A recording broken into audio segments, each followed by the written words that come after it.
I'm Tessa. No, I'm 31 years old, and 4 days ago my mother left me a voicemail telling me not to come to the gallery opening that was supposed to be the proudest night of her life. It's an industry crowd, sweetheart. Collectors, press. You just feel out of place. That was the whole message. No goodbye. She hung up the way she used to hang up on telemarketers. So I stayed home in my one bedroom in Providence, eating cold lamine out of the carton, scrolling through the live photos a cousin kept posting from the opening. My mother in a silver dress under the lights, my stepfather's hand on the small of her back, my half-sister laughing beside a wall of paintings that weren't even hers but that she'd be taking credit for by the end of the night. I knew that the way you know your own handwriting. Then my phone buzzed. It was my half-sister. Her voice was thin and high, the way it got when she was actually scared and not just performing it. "What did you do?" "Mom just got pulled aside by someone from the Times, and now everyone's whispering, and she's white as a sheet. What did you do?" I hadn't done anything. Not that night. The thing she was talking about had been set in motion months earlier, quietly, the way I do everything, and it had simply chosen that exact evening to surface. By morning, my name would be in an arts column, read by every gallery from Providence to Manhattan, and the story it told would not be the one my family had spent 2 decades building. Before I tell you how that night came apart, I have to take you back, because none of it makes sense unless you understand the kind of family I grew up in. If any of this lands somewhere familiar for you, do me a favor and hit subscribe. I read everything you write down there. My grandmother started it. She bought a narrow brick storefront on the east side in 1971 and turned it into a frame shop and then into a small gallery. And by the time she died, it had a name that meant something in New England art circles. Custom framing for museum loans, estate appraisals that auction houses actually trusted. There was a brass plate by the door with the family name on it, and a guest book that had signatures in it from people whose work hangs in the RISD Museum now. My grandmother used to say that taste was the only inheritance that mattered, and she said it like a warning. My mother inherited the gallery and the brass plate and the belief that some people are born to stand in the light and some are born to hold the ladder. I was a ladder holder. I understood that early. My half-sister was the one born for the light. She's 4 years younger than me, and from the time she could walk, she had whatever it is that makes a room turn toward you. She could talk to a 70-year-old collector about his grandchildren and his golf handicap and his late wife's jewelry, all in one breath, and have him writing a check before dessert. My mother used to introduce her at openings as the future of the gallery. She'd put her hand on my sister's shoulder when she said it. She never put her hand on mine. What I had was a different thing, and it took me years to stop being ashamed of it. I could look at a painting and tell you if it was right, not whether I liked it, whether it was real, whether the canvas matched the era, whether the signature had the right hesitation in it, or the too confident loop of a forgery. I noticed things. The way light fell wrong in a restoration. The hairline crack a careless framer had pressed into a watercolor. I started reading conservation textbooks in high school, the way other kids read paperbacks, and my mother thought it was a phase, the same way she thought everything I did was a phase, until it became inconvenient. When I told her I wanted to study art conservation, she smiled, the smile she used for clients she'd already decided not to sell to. "That's lovely, honey. Very practical," was the worst thing she could call something. It meant invisible. It meant backstage. My sister was getting a degree in arts administration, front of house, the part with the wine and the donors and the photographs, and I was going to be the person in the back room with cotton gloves and a magnifier, keeping the actual art alive so that other people could be photographed in front of it. I want to be fair, because I've had a lot of time to think about this. I don't believe my mother woke up in the morning and decided to hurt me. I think she genuinely could not see me. To her, value was something you performed in front of buyers. If you couldn't be put in a silver dress and pointed at a camera, you weren't an asset. You were overhead. And I was overhead. I was the daughter who made things slightly awkward at parties because I correct a collector who got a provenance wrong. And you do not correct the collector. You let him be wrong and charming. That's the whole business. So I left. I went to a conservation program in Delaware, the good one. The one that's hard to get into. And I didn't tell my family how hard, because they wouldn't have understood the bragging rights. My mother came to exactly 0 of my critiques and 1 of my graduations, and at that one she spent most of the ceremony texting because there was a deaccession sale she was trying to win. Afterward, she took me to lunch and spent it telling me how well my sister was doing managing the gallery's social media. I pay for my own half of the check. I always did. For a few years after school, I worked at a regional museum doing exactly what I'd trained for, in the back, in the quiet. And I was happy in the way you're happy when nobody's watching you closely enough to make you anxious. I built a reputation in a small world. Conservators talk to each other. Auction houses started calling me directly to authenticate things before a sale, because I had a name for being right and for not caring whose feelings I bruised when I said a piece was wrong. That last part is what eventually blew my family apart. Though none of us knew it yet, the call from my mother came on a Sunday maybe 3 years ago. I remember because I was repotting a plant on my fire escape and got soil all over the phone. She used her business voice, the one that meant she wanted something and had decided to frame it as me owing her. The gallery's in a transition, she said. That's how she put it. A transition. What she meant was that the auction houses had gotten more careful, that a couple of her appraisals had been quietly walked back, that younger collectors didn't trust a brass plate the way their fathers had.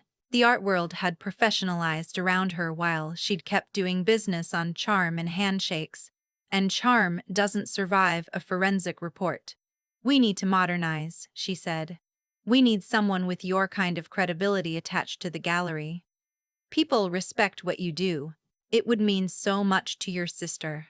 There it was. Not, it would mean so much to me. It would mean so much to your sister.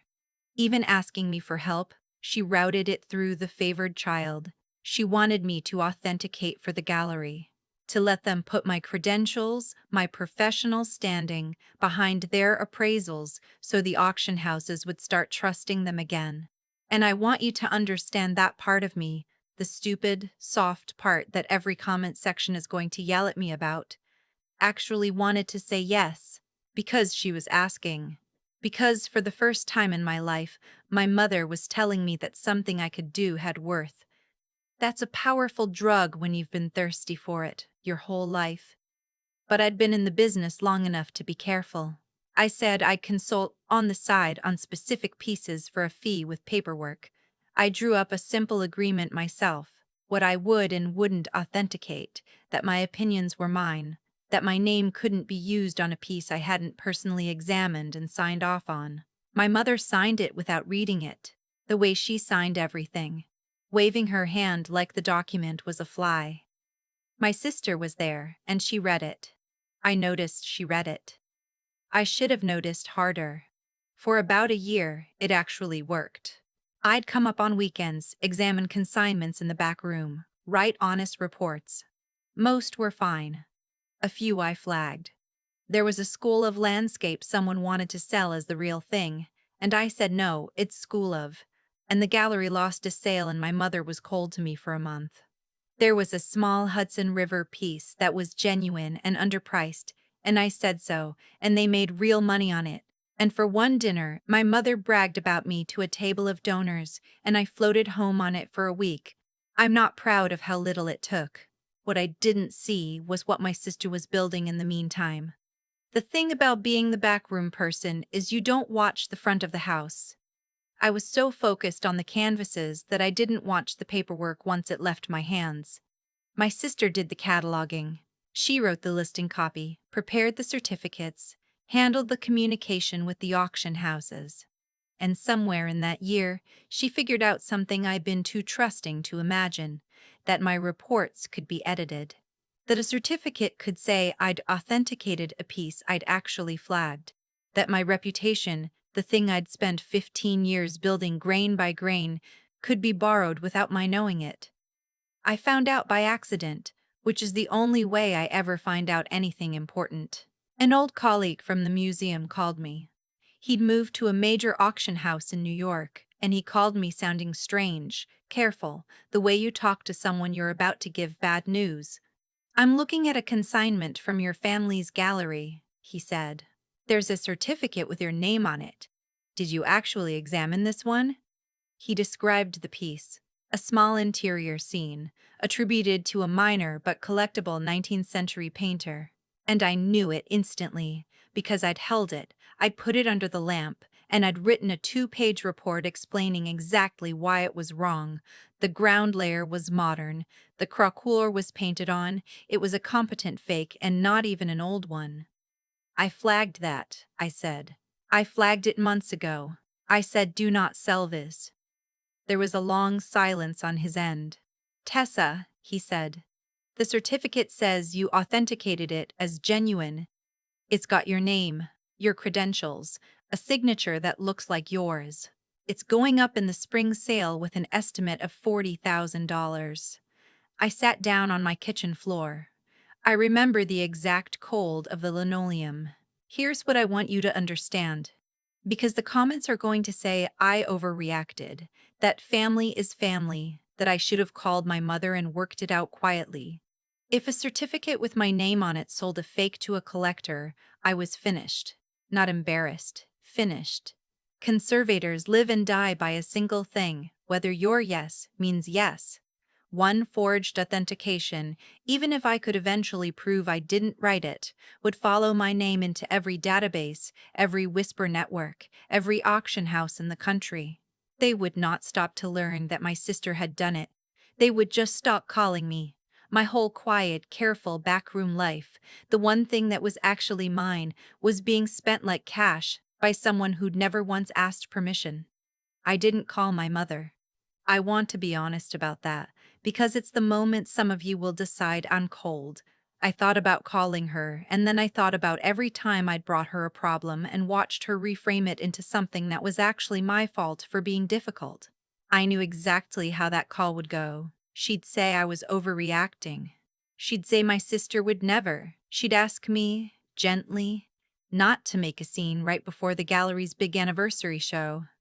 She'd protect the brass plate, because the brass plate was the only child she'd ever truly loved. So instead I did what I do. I documented. I had everything, it turned out. That's the part nobody tells you about being the careful one. The overhead, the practical daughter. Careful people keep records. I had my original reports, time-stamped, saved in 3 places, written in my own software with my own version history. I had the consultation agreement my mother had waved away, and my sister had read so attentively. I had emails. I had a folder, going back the full year, of every piece I'd examined and exactly what I'd said about it. I pulled the file my colleague had flagged and set my real report beside the forged certificate, and the difference was not subtle. My report said the ground layer was modern and listed the pigment analysis. The certificate said, in a paragraph written to sound like me, but not quite landing it, that the work was consistent with the artist's hand and period. My sister was good at the front of the house. She was not good at sounding like a conservator. She'd written a salesperson's idea of what an expert sounds like, and to anyone who actually knew the field, it read like a costume. I called my colleague back. I told him the truth, all of it, and I sent him my real report and offered to put it in writing for the auction house, formally, that I had not authenticated that piece and that the certificate bearing my name was fraudulent. He told me the house would have to pull it from the sale and open an inquiry. He also told me quietly, friend to friend, that this kind of thing doesn't stay in one building. The art world is a small town with good lighting. People would ask why. I could have stopped there. The fake would get pulled, my name would be cleared in the one room that mattered, and my family would never even know I'd found out. For about a day I considered it. Let them keep their gala. Let my mother keep her silver dress. Then I thought about the other pieces. If she'd forged my name on one certificate, she'd done it on others. So I went back through the full year, every piece I'd flagged, and I started checking what the gallery had actually done with them. The school of landscape I'd rejected sold 8 months ago to a private buyer in Connecticut, with a certificate of authenticity as the genuine article. Two other pieces I'd written cautions on had quietly moved through the gallery with clean bills of health that I'd never signed. There were real people out there, collectors who'd trusted a name on a certificate, who'd paid genuine particle prices for things I had personally identified as wrong. My name had been used to take their money. That changed it for me. This wasn't a family squabble anymore, something to be smoothed over for the sake of a party. There were victims, and my name was the weapon that had been used on them. The careful daughter, the one nobody photographed, had been turned into the front for a small, ongoing fraud, and the only person in the world positioned to expose it was me. I want to tell you I agonized. I didn't, really.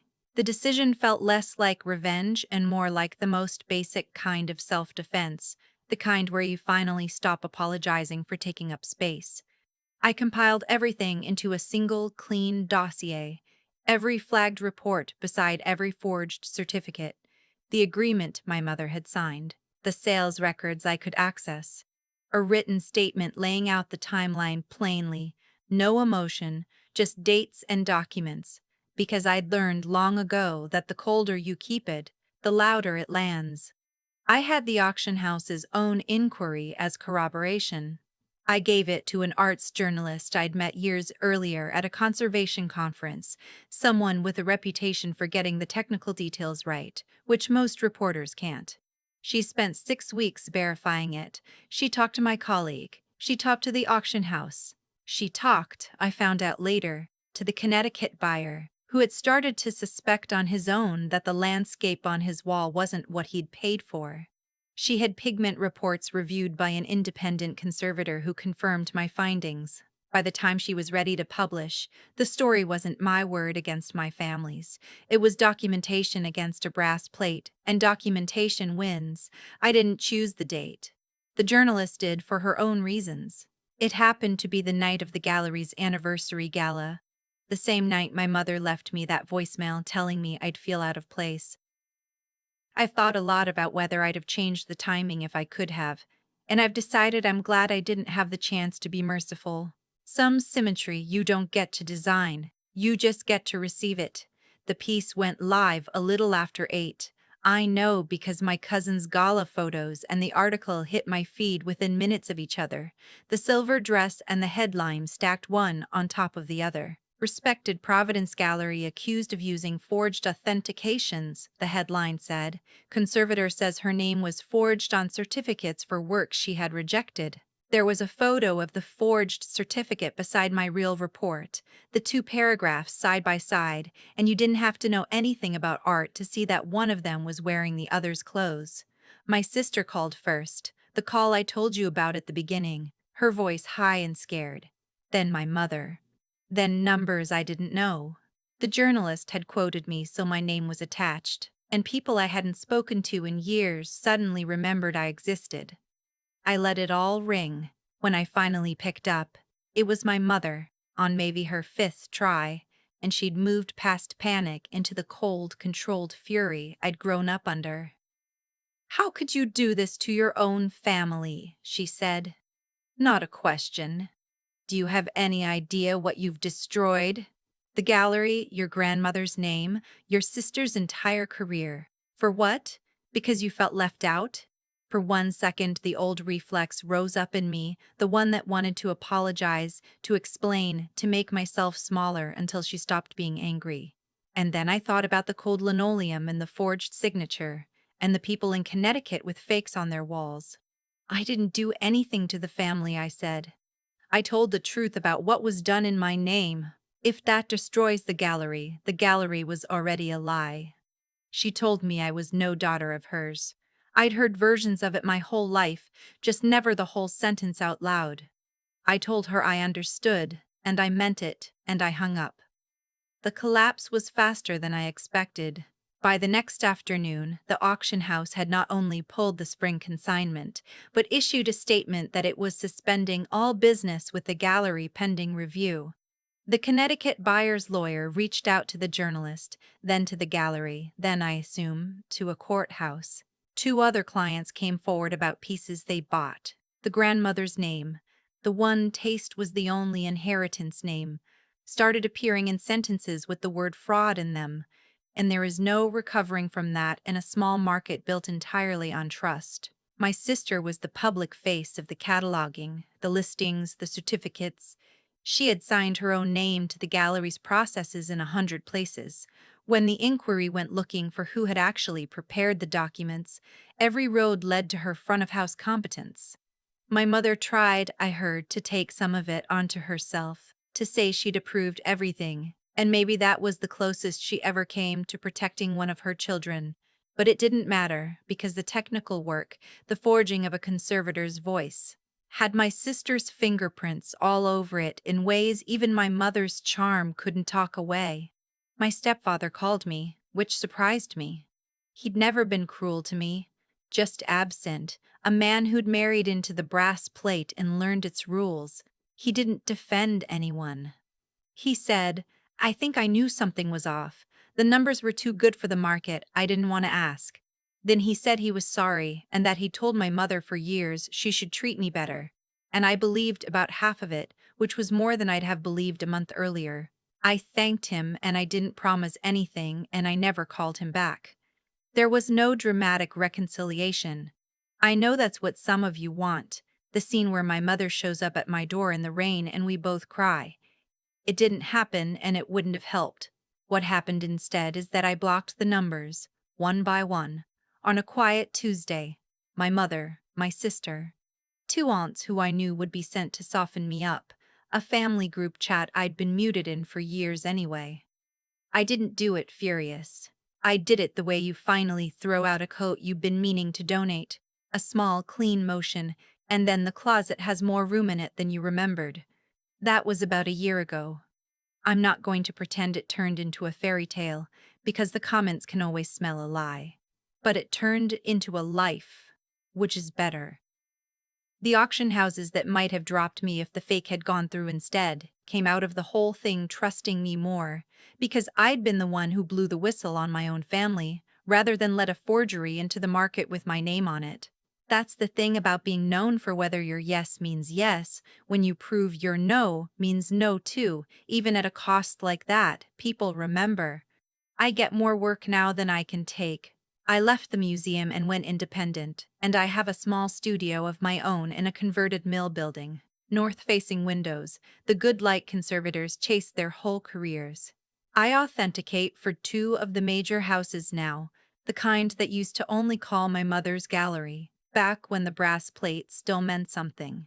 I hired an assistant, a kid fresh out of the same program I went to, and I make a point of putting her name on the reports she contributes to, because I know exactly what it does to a person to do the work and watch someone else take the photograph. The gallery closed in the spring. I didn't celebrate.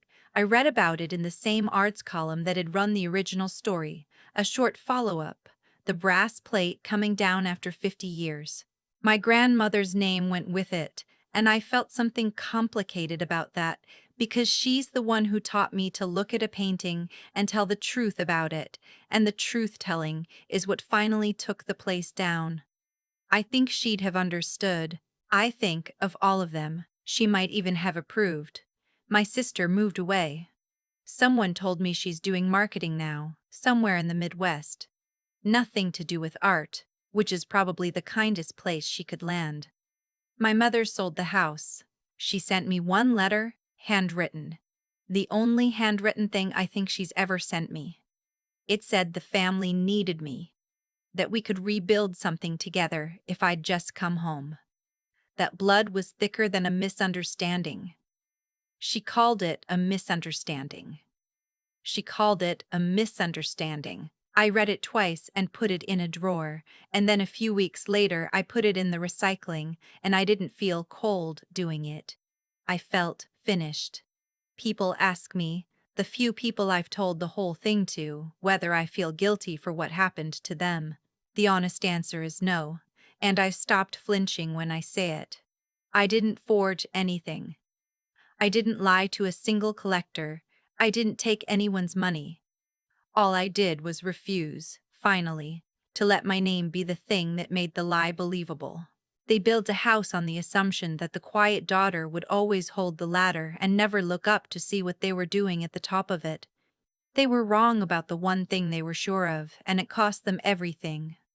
I held that ladder for 30 years. The day I let go, I found out I'd been the only thing keeping it standing. For 30 years, I believed the quiet daughter was the weak one.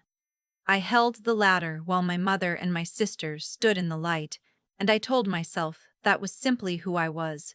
Overhead, backstage, the practical one. What I didn't understand until that cold night on my kitchen floor was that the thing I thought made me invisible was the thing that made me unbreakable. Look at how it all actually unfolded, and you'll see there was nothing random about it. My mother built her whole world on charm and brass plate, on appearances she never bothered to back with substance, and when the market got serious, she had nothing real underneath. My sister learned that same lesson too well, that you could borrow worth instead of building it, and so she forged a voice she'd never earned. Neither of them did the slow, unglamorous work. And the slow, unglamorous work is the only kind that holds up when someone finally puts it under the lamp. They fell not because I pushed them, but because they'd built on air, and air can't carry weight. Here's what I'd want you to take from my story. Whoever you are watching this, be the person whose yes means yes. I spent 15 years being right even when it cost me sales, even when it made me the awkward one at the party, and that reputation for plain honesty is what saved me in the end. Because when I finally told the truth about my own family, people already knew I didn't lie. Integrity isn't loud. It just doesn't bend, and one day that's the only thing standing. And learn to see clearly, especially about the people closest to you. I was so trusting that I handed my reports to the front of the house and never watched where they went. The careful eye I used on every canvas, I should have used on my own life sooner. Pay attention. Keep your records. Read the agreement even when the person handing it to you is family. Maybe especially then. Clear seeing isn't cynicism. It's just refusing to look away from what's actually in front of you. But none of that matters without the nerve to act on it. I could have let the fake get pulled quietly and gone back to my small, safe life. The hardest thing I ever did was pick up the phone, knowing it would end my family, and do it anyway because there were strangers with forgeries on their walls who trusted my name. Standing up cost me a mother, a sister, a grandmother's legacy. I'd do it again. I held that ladder for 30 years, and the day I let go, I learned I'd been the only thing keeping it upright. You don't have to be the loudest person in the room to be the strongest. Sometimes the one in the back, doing the real work with steady hands, is the only one left standing when the lights finally come on.